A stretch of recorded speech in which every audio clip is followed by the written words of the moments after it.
Hello students, welcome to Gurukul Jyoti channel.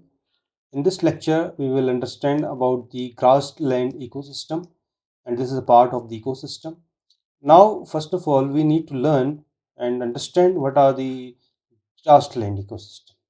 एक landscape का एक ऐसा रेंज जहाँ पर जो कि वहाँ की जो वेजिटेशन है, वहाँ के प्लांट्स हैं, वो ग्रासेस से बने हों, छोटे छोटे एनुअल प्लांट से बने हों, और इस प्रकार की जो इंडिया की जो बहुत सारी एरिया है जहाँ पे क्लाइमेट कंडीशन उसको मैच करती हैं, तो छोटे छोटे पेड़ पौधों घास से बने एरिया को हम ग्रासलैंड इकोसिस्टम का नाम देंगे.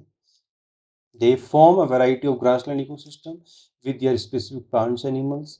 तो किस प्रकार हम ग्रासलैंड इकोसिस्टम के बारे में समझते हैं, क्या होता है उसको समझ लेते हैं.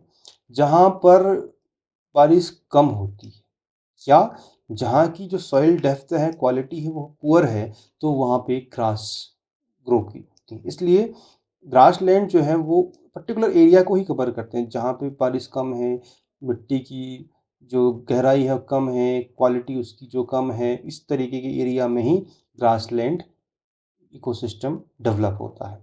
The low rainfall prevents the growth of large number of trees and shrubs. बारिश कम है, पेड़ नहीं उग पाएंगे, but it is sufficient to support growth of grass cover during the monsoon. Monsoon में ग्रास को सफिशिएंट अमाउंट ऑफ वाटर मिल जाती है. Many of the grasses other small herbs become dry and the part above the ground dies during summer months. In the next monsoon, the grass cover grows back from the root stock and the seeds of the previous year. तो जो पानी जिस तरीके से अगर घास खत्म भी हो जाती तो फिर नेक्स्ट मानसून में वो ग्रो कर जाती है. तो क्योंकि वहाँ की डेप्थ कम है, वहाँ की जो वाटर कैपेसिटी कंटेंट कैपेसिटी है वो कम है, इस वजह से उस एरिया में सिर्फ और सिर्फ घास ही उग पाती है. This change gives grassland is highly seasonal appearance. इसी वजह से हमने देखा बहुत जगह पे पहले ब्राउन एरिया दिखाई देता है, लेकिन मानसून वो पूरा ग्रीनरी छा जाती है, क्योंकि इसलिए उसको हम बोलते हैं सीजनल अपीयरेंस है, with period of increased growth followed by the dormant phase. A variety of grasses, herbs, several species of insects, birds, and mammals have evolved so that they are adapted to these wide open grass covered areas. Man begins to use this grassland as a pastures. हम जानते हैं जो चरवाहे होते हैं उस grassland का अच्छा उपयोग करते हैं अपने लाइव स्टॉक्स को खिलाने के लिए. And began to domesticate animals become a pastoralist in ancient time. पहले से ही इस प्रकार की प्रक्रियाएं चली आ रही. इंडिया में अगर हम बात करें ग्रासलैंड के टाइप्स की, तो हमें समझ में आता है कि इस प्रकार की जो वैरायटी ऑफ इकोसिस्टम्स हैं डिफरेंट डिफरेंट क्लाइमेटिक कंडीशंस में पाए जा रहे हैं, ranging from the near desert condition to patches of solar grasslands.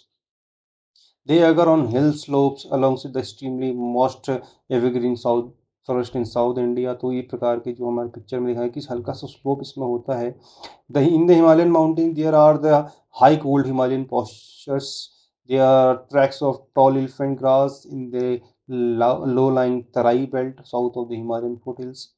There are semi-arid grasslands in western India, parts of the central India and the Deccan Plateau. तो जो अलग अलग range हैं, अलग अलग क्लाइमेटिक कंडीशंस हैं, उसको बेस्ड करते हुए ग्रासलैंड अलग अलग तरीके से पाई जाती है. तो वन बाय वन हम इसको समझ लेते हैं. हिमालयन पास्चर बेल्ट की हम बात करते हैं कि ऐसे ग्रासलैंड जो हिमालयन रेंज से अटैच रहते हैं, उसी क्लाइमेटिक कंडीशंस में होते हैं जहाँ पे स्लोअर लाइन तक ये रहते हैं, और इनका जो लोअर लेवल है patches along with coniferous and broad leaf forest तक इनका जो रेंज रहता है, इसको बोलते हैं Himalayan pasture belt. Himalayan wild life require both the forest and grassland ecosystem as it is an important part of their habitats. The animal migrate up into the high altitude grassland in summer and move down into the forest in winter when the snow covers the grassland. क्योंकि इस area में हमने देखा है कि साल के जब बर्फ़ गिरी रहती है, ये एरिया कवर्ड रहता है बर्फ़ से, तो जो शीप्स के जो चरवाहे होते हैं वो अपने नीचे लो एल्टीट्यूड में पहुंच जाते हैं, लेकिन जैसे ही बर्फ़ छटनी शुरू होती है तो वो अपने भेड़ बकरियों को यहाँ पे चराने के लिए लेके आते हैं. तो इस प्रकार का ये हिमालयन पास्चर बेल्ट में एक्टिविटीज़ होती रहती है. These Himalayan pastures have a large variety of grasses and herbs. Himalayan hill slopes are covered with thousands of colorful flowering plants.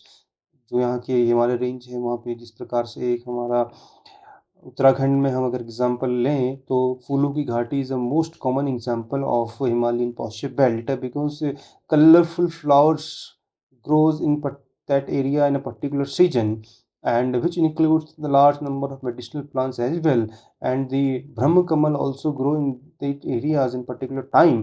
तो ये कुछ एग्जांपल्स हैं जो हिमालयन पॉस्चर बेल्ट में इस प्रकार के ग्रासलैंड पाए जाते हैं। तराई की हम अगर बात करें जो कि फुटलैंड जो हिल्स में पाए जाते हैं, फुट हिल्स में पाए जाते हैं जो एरिया, तो वहाँ के जो ग्रासलैंड्स हैं वो टॉल ग्रासलैंड्स हैं जो सॉल फॉरेस्ट से के साथ साथ इंटरस्प्रेड होते हैं, उसको हम बोलते हैं Terai grassland area. The patches of the tall elephant grass which grows to the height of about 5 meters are located low-lying waterlogged area and the soil forest patches cover the elevated regions of the Himalayan foothills। खास तौर पे जो Himalayan के foothills में इस प्रकार के जो फॉरेस्ट हैं उसके साथ एसोसिएटेड जो ग्रासलैंड है वो पाए जाते हैं।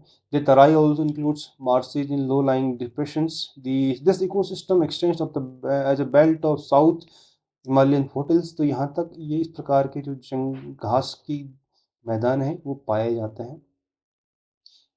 If we talk about the semi-arid plains, then we can understand कि जहाँ पे पानी की खपत कम है और पानी नहीं मिल रहा है, जो खास तौर पे वेस्टर्न इंडिया की हम बात करें, सेंट्रल इंडिया की बात करें, डेक्कन प्लेट्यूज की बात करें, इस ये areas grassland semi arid plain से कवर रहते हैं और जिसमें कि थ्रॉन फॉरेस्ट भी रहते हैं। सेमी एरिड एरिया में बहुत ज़्यादा घासेस होती नहीं, लेकिन जितना भी है वो उसमें कांटेदार छोटी छोटी झाड़ियाँ पाई जाती हैं। बहुत सारे मैमल्स जैसे वुल्फ है, ब्लैक बक है, चिंकारा है, तो bustard florican are adopted to these arid conditions.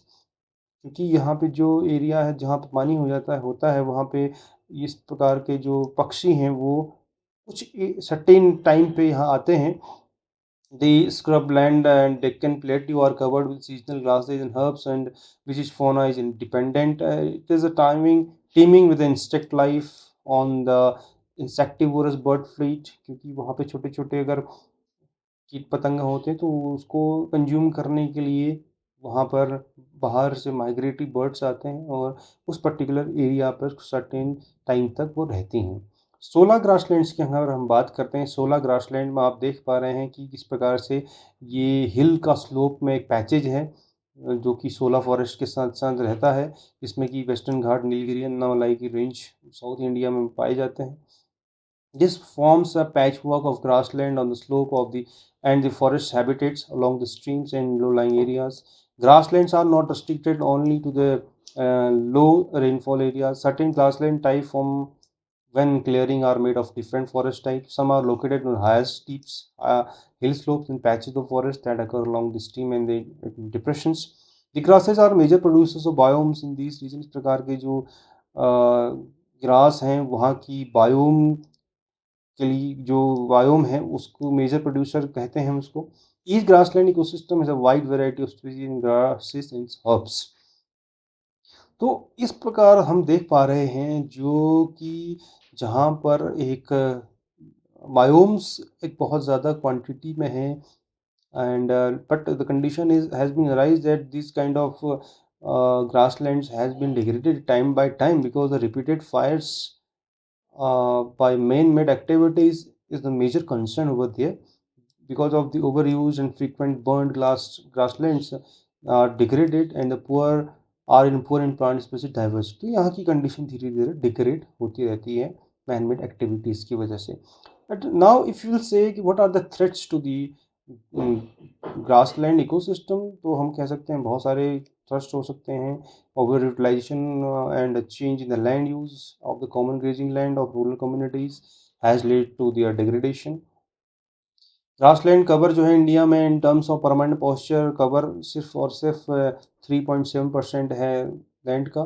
Major threat जो है नेचुरल ग्रासलैंड की कन्वर्जन हो रहा है ग्रासलैंड का इरिगेटेड फार्मलैंड्स में। लोग पॉपुलेशन बढ़ रही है तो जो ग्रासलैंड्स हैं उनको भी फार्मलैंड्स में कन्वर्ट कर रहे हैं। डेक्कन की हम बात करें, grassland have been altered to irrigated farms and are now mainly use to grow sugar cane. तो वहाँ की जो एरिया है उसको शुगर केन के प्रोडक्शन के लिए यूज किया जा रहा है। कंटिन्यूस इरिगेशन इस तरीके के एरिया को सलाइन बना देती हैं और कुछ समय के बाद वो यूजलेस हो जाती हैं। मोस्ट रिसेंट मैंने कुछ बहुत सारे डिजिटल जो ग्रासलैंड ट्रैक्ट्स थे वो कन्वर्ट हो गए हैं इंडस्ट्रियल एरियाज में। This provides short term economic gain but result in long term economic and ecological loss, क्योंकि वहाँ की जो बायोटिक कंडीशंस थी वो सब डिस्टर्ब हो गई हैं क्योंकि वहाँ पे मैनुअल एक्टिविटीज़ बढ़ गई हैं। लेकिन इकोलॉजिकल लॉस और economic loss, long term economic loss इसकी वजह से होता है। Grassland have a limited ability to support domestic animals and wildlife. हम जानते हैं increasing this pressure by increasing the number of domestic animals, it reduces the naturalness of the grassland ecosystem leading to its degradation. What should we do? हम क्या काम कर सकते हैं कि हम सबसे पहले प्रिजर्व कर सकते हैं कुछ जो बचे हुए नेचुरल ग्रासलैंड एरियाज हैं, और वहाँ हम बात कर सकते हैं कि जो नेशनल पार्क्स हैं नहीं बन पा रहे हैं उनको बनाया जा सकता है, वाइल्ड लाइफ सेंचुरी बनाई जा सकती है डिफरेंट टाइप की ग्रासलैंड को भी।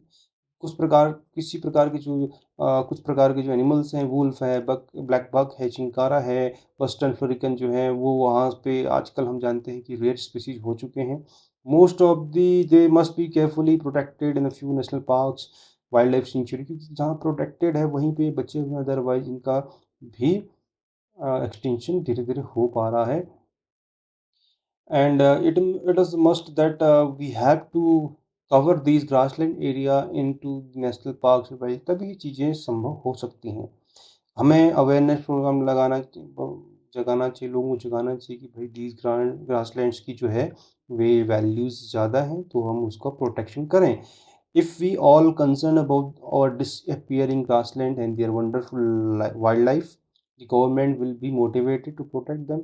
Keeping grassland alive is a national priority. So this was the conditions, and that is the basic requirement of today's concern, because ecology and environmental benefits are very important for the human survival.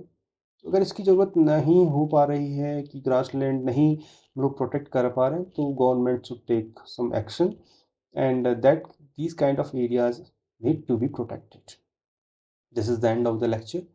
If you like the content, please press the like button, share it, and subscribe the Gurukul Jyotim channel. Thanks for watching.